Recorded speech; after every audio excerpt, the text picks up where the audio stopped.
Còn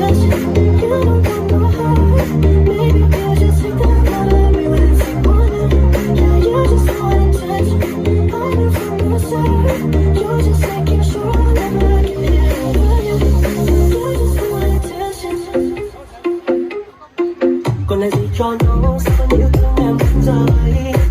Chỉ còn lại nỗi đau, để phải đêm anh không chờ tới. Cứ thế mong chờ, đến những phút tan thở. Làm mình không bơ vơ, đã cho nên thăng tìm đến thôi. Mỗi thứ sao em rất dày vào từng đêm anh đang ở đây. Đến chia tay cứ dấu thật từ vì em vẫn còn đâu đây. Cứ với nhau đến cuối đời giờ là mất tim một nỗi đau. Anh hy vọng anh chấp nhận cuộc tình yêu.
Còn lại gì cho nhau, sao con yêu thương em vẫn rời.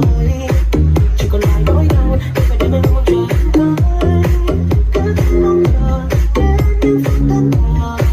Làm mình không bơ vơ, đã cho nên thăng tìm đến thôi. Mỗi thứ sao em rất dày vào từng đêm anh đang ở đây. Đến chia tay cứ dấu thật từ vì em vẫn còn đâu đây. Cứ với nhau đến cuối đời giờ là mất tim một nỗi đau. Anh hy vọng anh chấp nhận cuộc tình yêu.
Xin cảm ơn câu lạc bộ Ánh Vàng.